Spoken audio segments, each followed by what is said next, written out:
There are no shortcuts to getting highly coveted press coverage for your brand, only smart cuts like the DIY PR project. Learn how to grow your brand's credibility with PR on a budget with me by your side. This program is your all in one membership with expert training, customizable templates, and a supportive community to cheer you on every step of the way. Join us and start growing your business with free publicity today. Sign up now at diy-pr.com.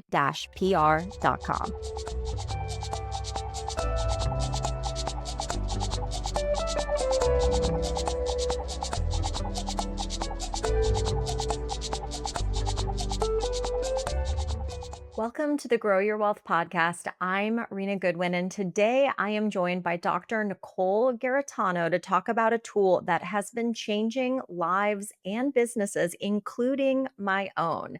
We're here to talk about human design.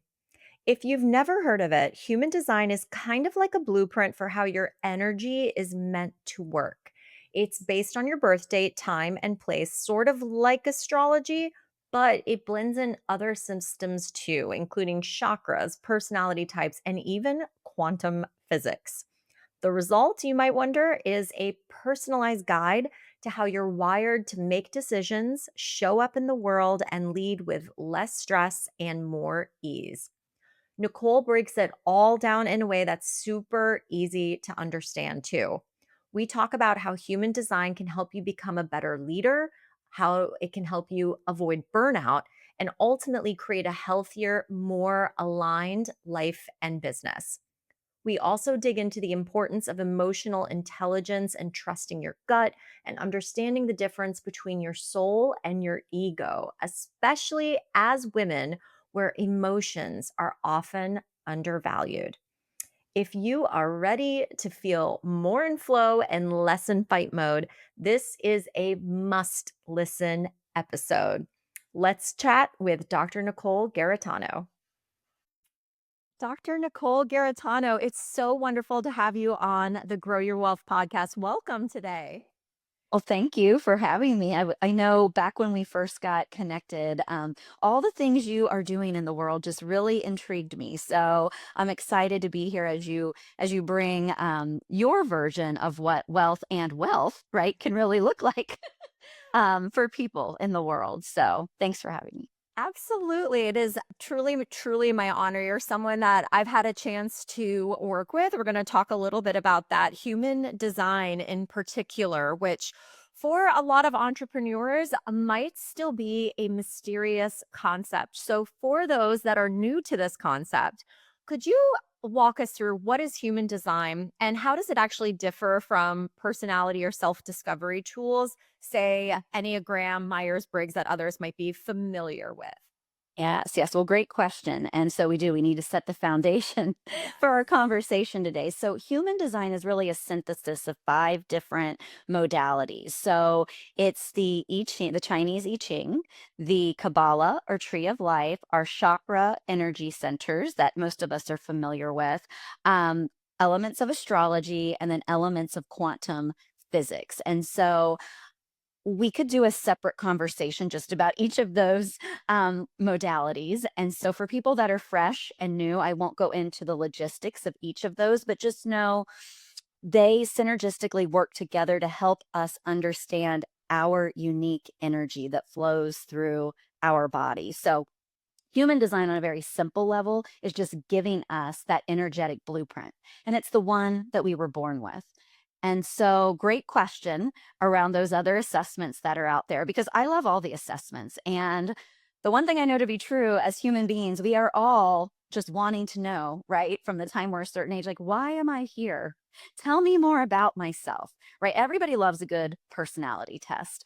And so, what really makes human design a little bit different than, say, the Myers Briggs or Enneagram is that It's more fixed. It's based on your birth time and your birth location. So very much like when we think about astrology, okay, where Myers-Briggs is more subjective, and it's rooted in actually like Carl Jung's psychology findings.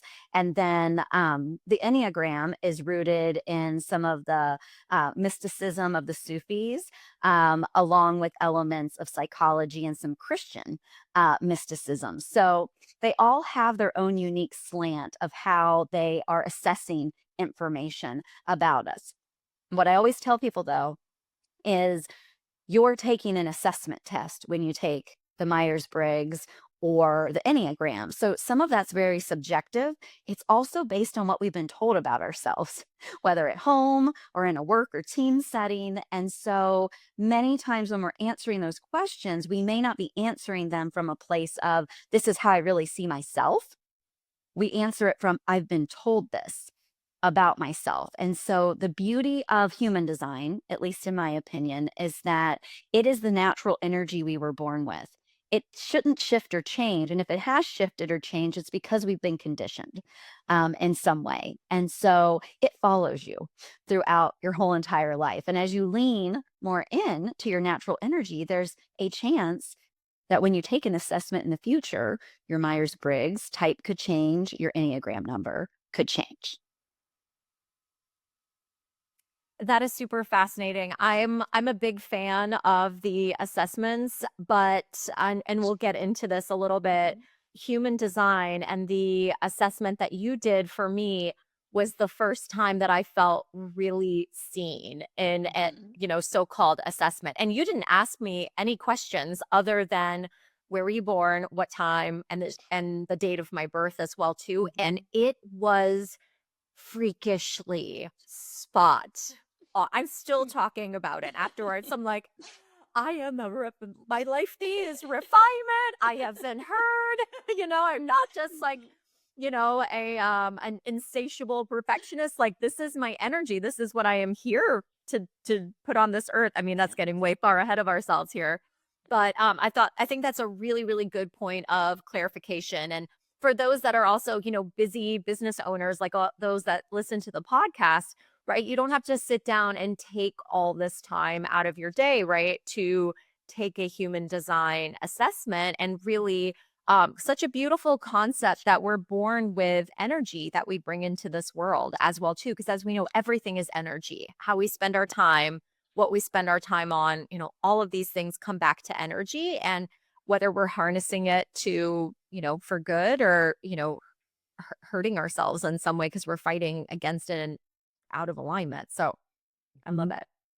How did you get into this field? Tell us a little bit about your background. Yeah, so my background's in healthcare and academia, and I really began coaching and consulting really as like a side gig to just light my soul on fire, I guess is the best way to put it, because sometimes when you're in healthcare and academia, it can be a little soul sucking.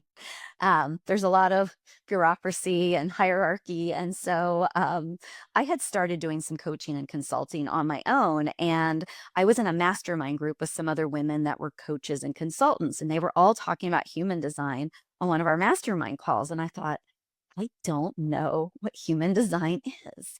And, being the good type A academic healthcare person, I'm like, well, I'm not going to act like I don't know what it is. So I just listened really intently on the call. And then I went to Google, right? Like we would all do. And I started doing my research. And I was like, this is really interesting, from what I had picked up from them conversating and then what I was reading. So I was like, I need to know what my type is. So it really began as a deep dive for myself personally. And there were so many aha moments along the way, much like you saying you felt really seen. I felt like I finally really had some answers about why I was different than other people in my family, why I did pursue, these different degrees or these different routes, career wise. It just, it was so satisfying. And I felt really seen within myself for the first time. Like I had some answers, deep down that I could never really grasp. And so at the time, I was working with a handful of like female executives in higher level positions. And I thought, oh my gosh, wouldn't it be great if I could know their designs? But then that part of me was very much like, oh, but I don't know. They see me as like this healthcare academic person. What are they going to think if I ask them for their birth information? And so I had to push through a little resistance of my own. But finally, I mentioned it to the one I thought would be the most receptive. And she was like, sure, here you go. And what was eye opening for me is that once I had her human design in front of me, I use it as a tool. It's not the end all be all, but I used it as a tool in some sessions with her. And what I found was that what used to take us 3 or 4 sessions to get through, once I could show her an actual picture that looks like the outline of your body and it shows the energy centers for those that maybe are unfamiliar, it gives our brain something tangible that we can work with. Right, and that is how all of us are hardwired as human beings, and so I truly believe once I could show her like, "Oh, you have a little bit of an energy leak here," or maybe you were conditioned in this way, or are you really stepping into your power through this energy that you have already just inherent within you. We just started rocking and rolling through some of the goals that she had set. So then I knew there was a lot more to it, and I just slowly started bringing it to more and more of my clients. That's incredible, and especially in that, business setting, a consulting setting especially too, not that you probably couldn't run a human design blueprint on anyone, but where I especially thought the blueprint was so illuminating was in terms of how I show up as a leader, right? And I think especially, my business is still pretty small, and when you do have a small business, you're wearing all of the hats, but you're not necessarily good at all of the things, right? So I find it really, really satisfying to have the blueprint to really understand like where what my gifts are.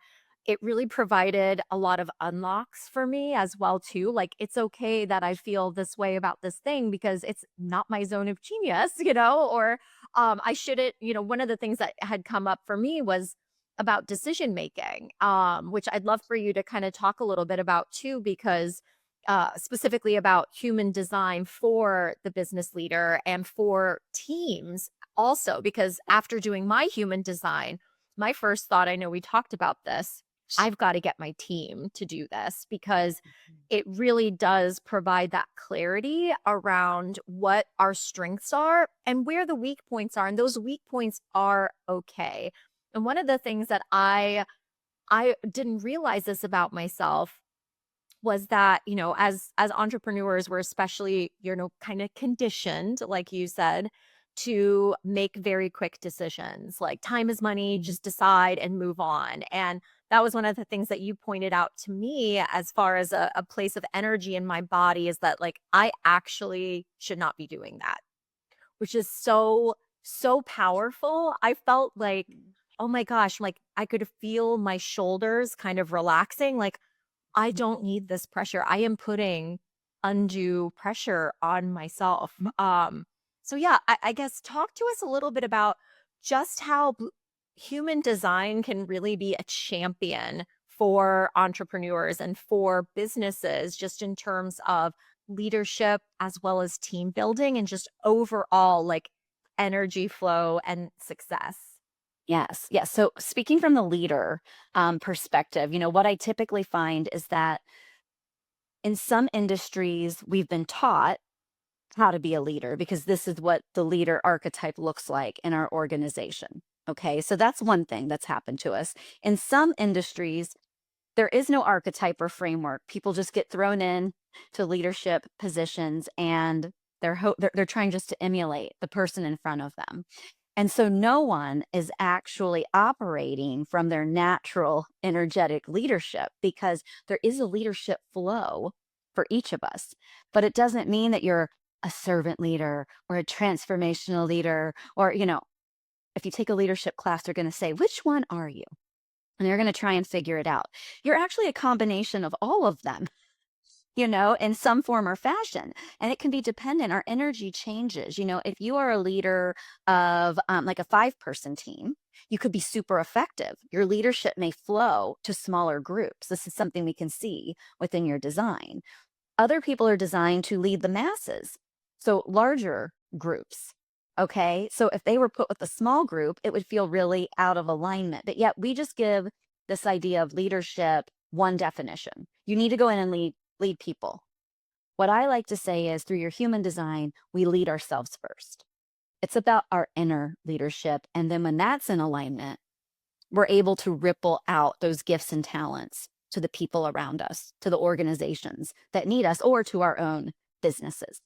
Okay. So the beauty of starting with yourself as the leader and doing that deeper dive into your own energy then allows you just naturally, like you said, you start thinking about, oh, well, this person on my team, I wonder what their energy is like. Oh, I wonder about this. Oh, and when we're all together, what's happening there. And so when I go in and work with teams, one of the things that comes to the surface very quickly is like is that energy of this person's really talented in this way. This person's really talented in this way. And sometimes people on the team will point someone out and say, "Well, they're really good at this." When really their design says they aren't. It's something they've learned to be good at because they feel they need to meet that expectation for the team or the organization. And so when we look more closely at the team dynamics and the gifting of each person on the team, many times I'm able to help the leader readjust, some of the tasks or perhaps maybe what some of the roles look like so that everyone is leveraged more to do the things that match their energy, which actually fall within their zone of genius. And then maybe take away some things that don't match their zone of genius, but hand those off to someone that it does match theirs and it really lights them up to do that work. But a lot of times it's really hard for team members to come to the leader, right, or the team and say, I don't enjoy this. Like, this isn't a good use of my gifts and talents because they're afraid of backlash. And we're taught that, right, in corporate and in these other roles that we've had. Like, you don't want to rock the boat. Just Right. do what's expected of you. And we could trace that all the way back to our families in education in school. We're all kind of trying to keep things status quo and do what's expected of us, for that reward of the paycheck and some sense of stability. But there's a huge freedom for leaders and teams when they actually start to reimagine what their workflow can look like based on each of their unique energetic blueprints.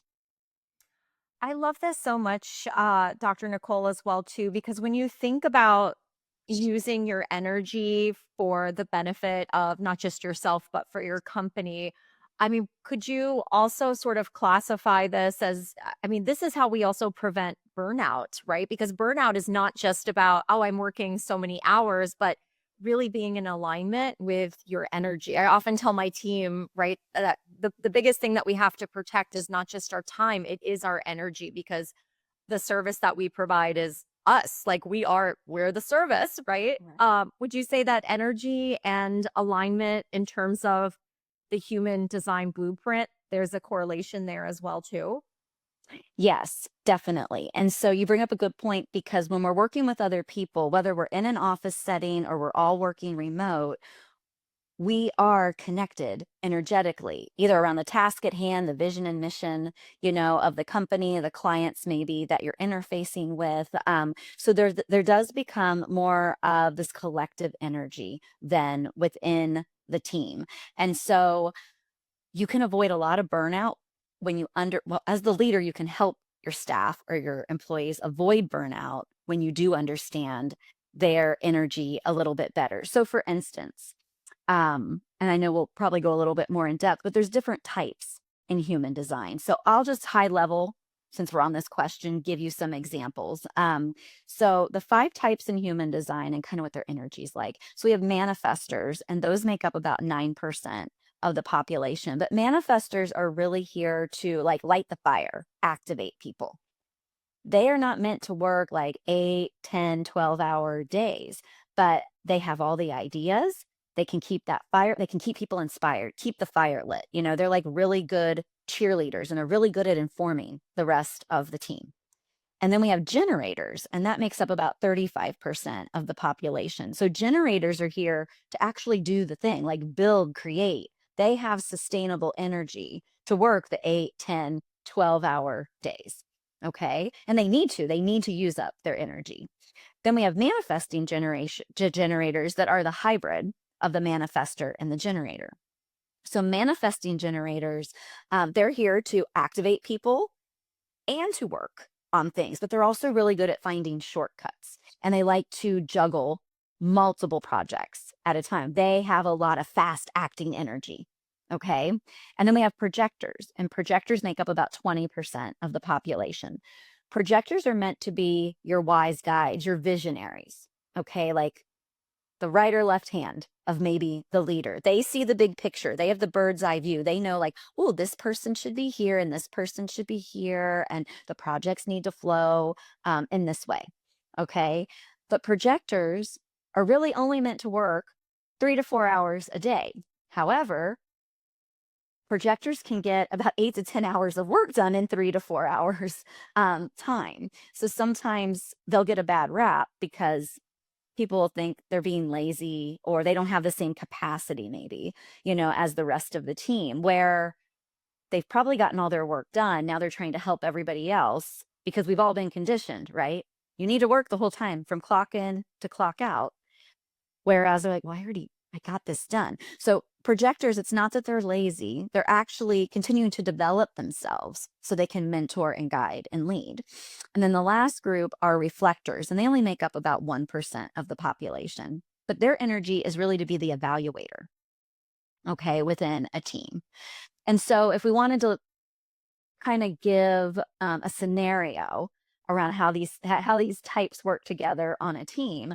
Let's say that like a new client project comes in and the client needs like a refresh of some sort. We'll say they need a brand refresh. All right. Your manifestor is going to have all the ideas, the really creative ideas, like, oh, we could do this, we could do this, we could do, and they're going to have a lot of ideas, and they need to like spark the energy of the team by being able to share all of their ideas. Okay. The manifesting generator may join in because they're going to have a lot of ideas. But then once the ideas have been brainstormed out, storyboarded, whatever needs to be done, then the generators and manifesting generators are going to really start working on the actual project. The projector is probably going to be interfacing with the client and overseeing the project at hand and giving the updates and making sure everything's running smoothly. All right. And then the reflector is evaluating what's going on, giving feedback in real time to the team members, like this works, this doesn't work. Maybe we should try this. Okay. So that would be an example if we're thinking about business of how the types optimally within their energy work together. There's always going to be some crossover. We're still human.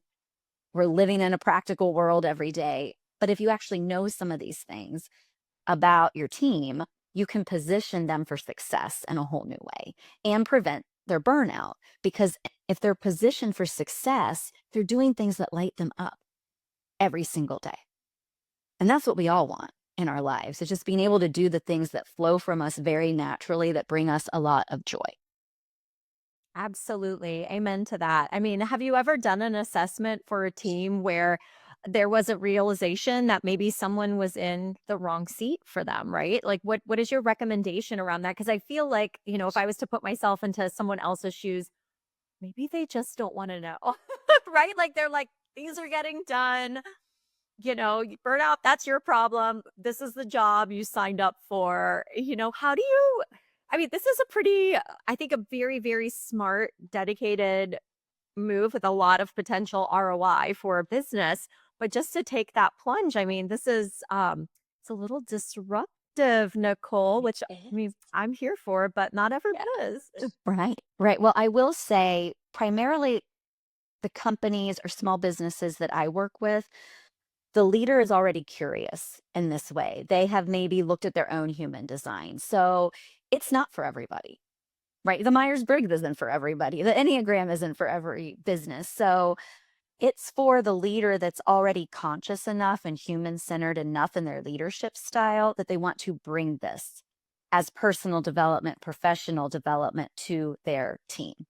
And it is for the people that want to be disruptive, right? And they want to innovate in their spaces because this is really challenging the status quo of how we look at the way we function within a team, the way we run a business. And I'll say, there's never been a time better than now in the world we're living in to challenge the status quo and to look at our teams in a new way and ourselves as leaders in a whole new way. I couldn't agree more with that. That being said, so you mentioned the 5 types of human design profiles, but it's more than that, right? Like, it's not just, "Oh, I'm a," for me, you uncovered I am a manifesting generator, which I absolutely align with. But it goes deeper than that. Can you tell us about, what else can a leader find in their human design blueprint, kind of like the sections of that Yes. blueprint? Yes. So I went over the types, but then within each type, we all have our own authority. And our authority in human design is how we're best suited to make decisions. And so, high level, I will say all of us are taught in school and life that we're supposed to make decisions from our brains. I mean, we're supposed to make logical decisions. Human design shows you that you're actually, in many cases, supposed to be making decisions from within your body. Okay, meaning you may get a gut feeling. All right, you may need to take more time and let your emotions inform some of the decisions that you're making. For other types, it's they need to talk it out loud. Have a really trusted sounding board, not for advice, but because they need to hear themselves say it out loud to make it so there's an auditory piece to it. So these are all things that are very counterintuitive to what we are taught. But for many leaders I work with, this opens up a whole new paradigm of how they're making decisions for themselves and within their business and for their teams because they have a new level of permission. You can use your brain. I want you to use your brain, but we're meant to use our brains and our bodies, our brains, and this authority we have through our natural energy to make an informed decision that includes both. Okay, so I'll keep it a little easy for the example because I don't know who all listening has run their human design. But for instance, you someone could have emotional authority. All right. And with that emotional authority, you're going to have a decision. You're going to have a yes or no in your brain, but you actually need to sit with that question and then ride your wave of emotions. It could be quick. You could ride your wave for 10 minutes, maybe within a few seconds. Other times you need a few days to ride that wave of emotions to make a decision that then is coherent with what your mind has also told you. So there needs to be communication between the two. Other types will have authority where you get a gut feeling. So it's really about tapping back into, ooh, am I getting a happy, excited feeling in my gut? Or am I like a little apprehensive? A little that when you feel that gut feeling one way or the other, you have your answer. It's yes or it's no.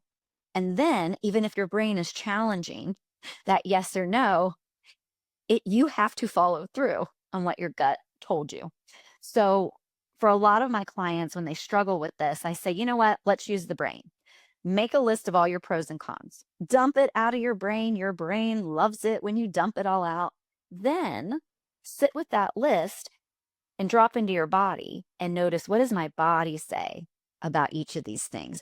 They start to switch sides. Some of the cons become a pro and vice versa. But when you're done, now you have a list that truly reflects the communication between your mind and your natural authority through your human design.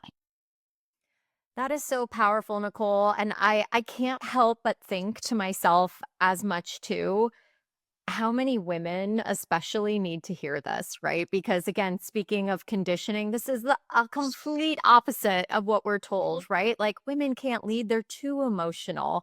When you're saying like this is our superpower for a lot of people who are, built this way to use emotion as a leading component, right? I mean, this is Mm. massive.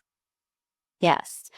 And what I'll say to that is this is where we can dig in a little bit to emotional intelligence because you're right. Women have been conditioned, to not use their emotion. Many times they're told not to use it because there could be reactive emotions happening in the moment, Mm. right? In a professional space. So the idea behind this authority, it's really about being alone, sitting with your emotions. It's not that you want to dump all the emotions out during a team meeting and then say, okay, this is what I've decided. It's about having that internal awareness that I don't need to make a decision when they ask me in a team meeting as the leader. Oh, I get that to is tell, powerful. yes, I get to tell them I will circle back. And, depending on the question, maybe you're going to circle back tomorrow. Maybe you're going to circle back by the end of the day. Maybe it's going to be next week. You get to control and empower yourself to ask for that time. And then as the leader, you sit, right, with your emotions around what you're being asked. And then once you've made that balanced, confident decision, you share it with the team. Much like if you know your team member operates from emotional authority, then when you're asking that team member to do something, you may end the conversation with, how does that feel? Do you need some time, to think on that? And they're going to appreciate being given the buffer of time if they need it, instead of being asked to do something or asked to make a decision right on the spot, especially for bigger projects, bigger things that we're asking sometimes of people. I think that clarity is so important, right? It sounds to me like the difference between reacting and responding and giving ourselves permission to thoughtfully respond, which I feel like a lot of leaders don't give themselves permission because they're often looked at as like, well, you're the last stop on the train, you're the one like the decision, ends with you, or in some cases starts with you. What's the decision? And I know even for myself, right? Like my team is welcome to like book a meeting and we'll talk. And sometimes I have to say, like, I'll have to get back to you. Like I wasn't expecting this question, and even though, sometimes my gut will tell me the answer, I still want to be sure. And just giving ourselves permission to do that as well too. But, I would say that most people would call me a fast decision maker, but then this leads me to my next question about what other people think and what we're really kind of built to do. This relationship, you've called it, between the soul and the ego, which I think is so fascinating. Can you talk to us a little bit about that? Yes. So in human design, they have that astrological piece that I spoke to earlier, just explaining the different modalities. So if you're actually looking at your body graphs, if you run your body graph, you'll see it at the outline of your energy centers. But then you'll see that there's glyphs and numbers running down each side of that. So just orienting people in case they've run it and they're listening. Um, and so when we think about the soul and the ego, there'll be like a red side of numbers on the left hand side. And depending on the software, they may not be red. So if you're looking at the left hand side of your body graph, there's numbers there. Those numbers correspond to different glyphs associated with astrology, okay, and the planets. Those numbers were determined 88 days before your birth. If you look on the right hand side, then you have numbers that are in black or whatever color they are in your software. And those numbers were determined at your exact time of birth. And so those particular numbers show up inside your body graph, giving you a certain gifting, maybe a certain lesson that you're here to learn. It's like an extra spark of energy that you bring that's uniquely you to the world. And so when I think about that, it's like we have these soul numbers on one side and these human ego numbers, in my opinion, on the other side. So there are things we are born to do that we just naturally resonate with. And then some of those soul numbers, those are the things that are trying to make their way into your awareness your whole life. And we're really always trying to reconcile our soul with our ego. Why am I here? We can ask ourselves that, and we have all these reasons egotistically why we think we're here showing up in the world. But then sometimes there's that yearning, right? That deeper calling we feel that we may never speak out loud. Or maybe it's some element of our essence someone else sees in us and they bring it to life. And we're like, oh, maybe that is me too. And so I feel like human design gives us that beautiful picture of, what am I really here to do in this 3D reality? And then what are those gifts I'm bringing that my soul really came in to bring to make a difference in the world? Or what I'm learning then becomes a story that I help teach other people, right? Becomes a conduit in some way with an impact and a ripple effect. And so that's how I like to think about both our soul and our ego being encompassed in our human design, and we won't see that in the Myers Briggs. or the Enneagram the same way. That was something, thank you for that. That was something in my human design that I really wasn't expecting. It was probably the most surprising part because some of it, right? I'm in this body, I know myself, but Mhm. you gave me a set of two numbers that kind of I felt like counteracted a little bit from each other. So I was a 6/2, right? Mhm. And, you had mentioned the 6 being this role model, and it's also on the more extroverted scale. And then the 2, so that's like my ego side, you had mentioned, was called the guru or the hermit. And it was so it was really hard for me in some ways to realize that about myself, but you had mentioned, and maybe I'll let you take it away as far as like how for someone like me, while my human design doesn't change, there can still be an evolution right between the time that I was until I turned 30, and then in between 30 and 50, and then beyond too. That was a huge unlock for me as well because I have felt that shift, but I was like, I don't know, was it COVID? Like, I just didn't know why. I was like, suddenly like, am I like changing? And had no explanation. But anyway, I was wondering if you could kind of, I'm happy to like lift back the curtain and make this kind of, make myself as an example of how this works. Yes, yes. So you're speaking to the profile numbers in human design. So if any of you are listening and you have pulled your body graph, you will have it'll say profile and it'll give you a number slash another number. Mm. So if you're trying to locate this for yourself, so you may have the same numbers as Rena, you may not have the same numbers as Rena, but each of those numbers, think of them as archetypes or like the characters that you're here to play in the world. And so these can be really insightful because that first number is really how you see yourself. And the second number is how other people see you. And so it unlocks a lot for us in terms of we get really caught up a lot of times in the first number because it resonates and we're like, that is how I see myself. That is how I see myself. And the second number can be a blind spot, but especially in businesses and as leaders, our people see us as the second number. You know, our clients see us more as the second number.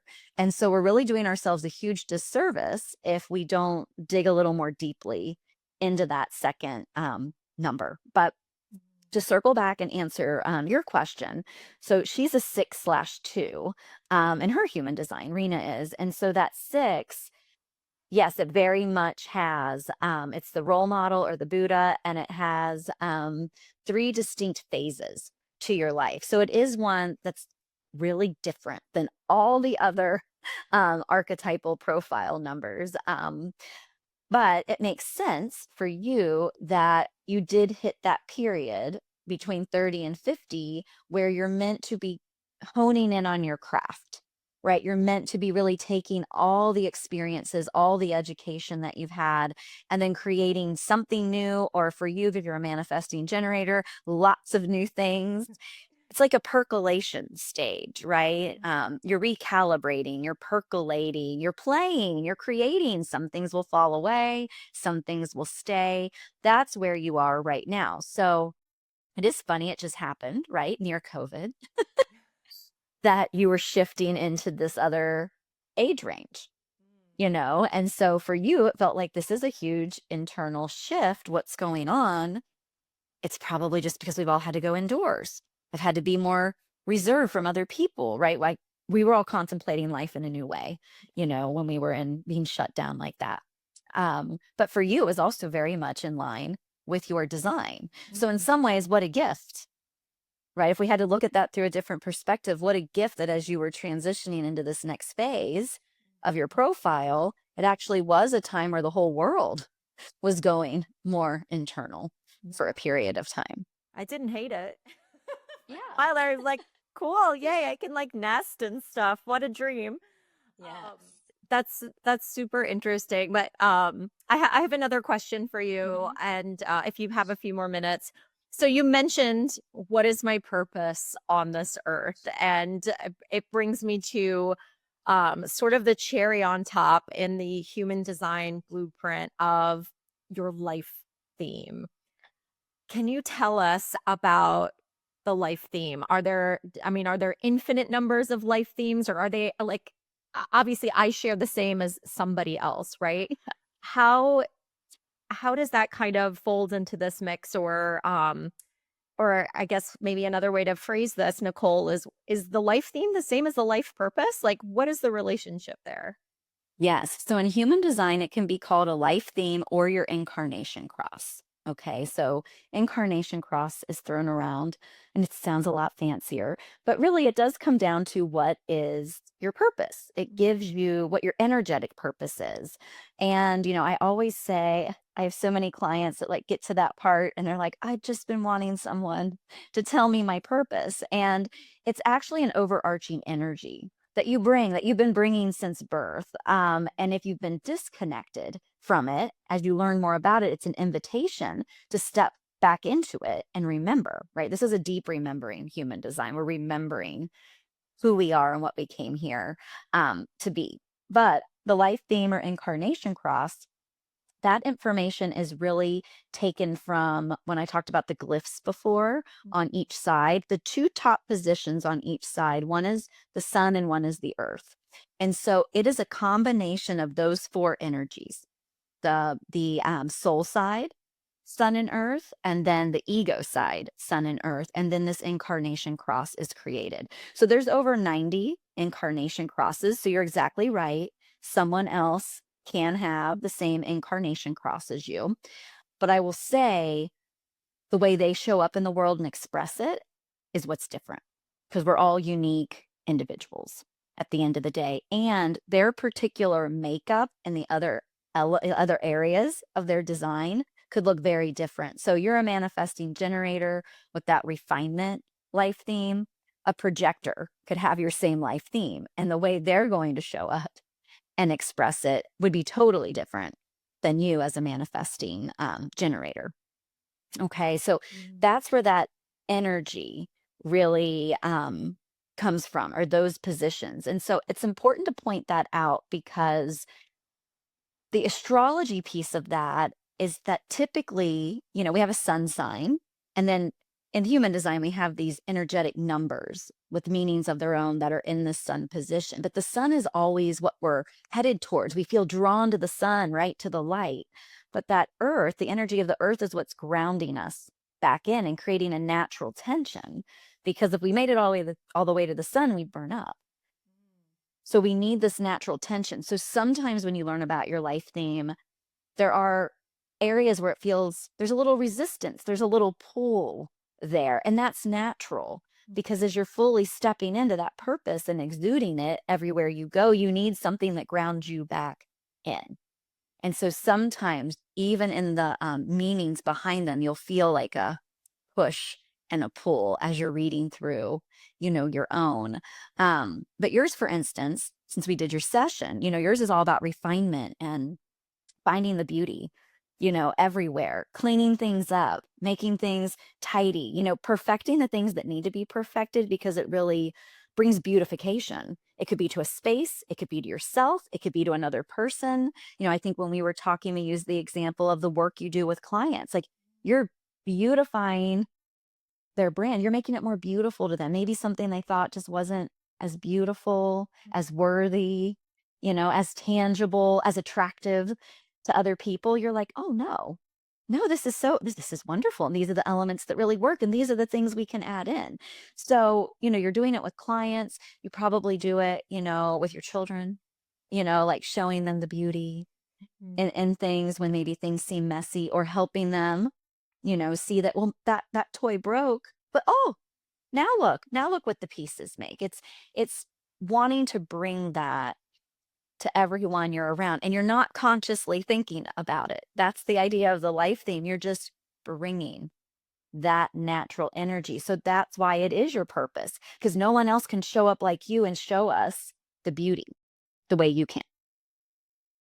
Oh, I just love that too, because I think this is why everyone, if you're listening to this, you have to get your human design run, especially by Nicole, because she's amazing. She explained this so thoroughly to me on our last call, and even more so, more clarity during this call. But I think you're absolutely right. I think that, at first when I heard my life theme, I was like, that's it?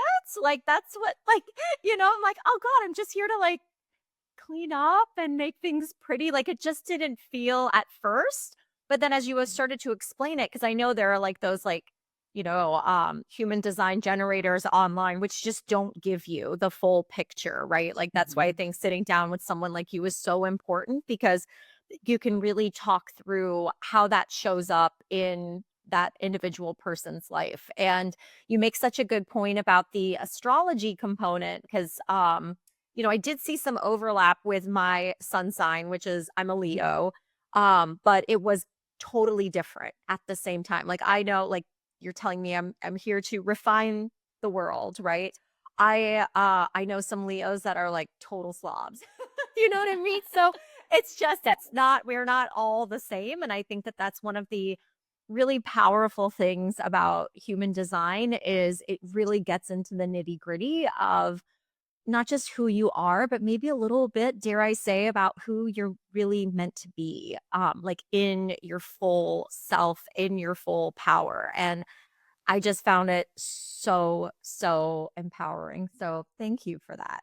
Yes, you're so welcome. And I always say human design really shows you that you're here on purpose for a purpose, and only you can fulfill that purpose. No one else can fulfill it the same way. So, to your point about, another Leo out there that might be slobby, if we looked at their life theme, they're bringing the fire and passion and confidence of a Leo to their life theme, just like you're bringing it to your life theme.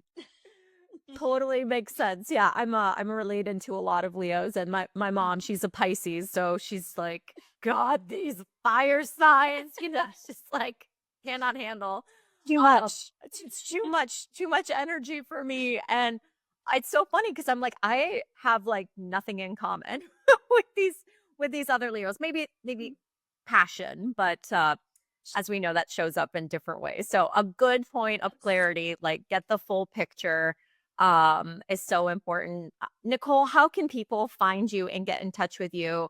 I know you're based here in Cincinnati where I am, but you work all over the country, right? Virtually. Yes.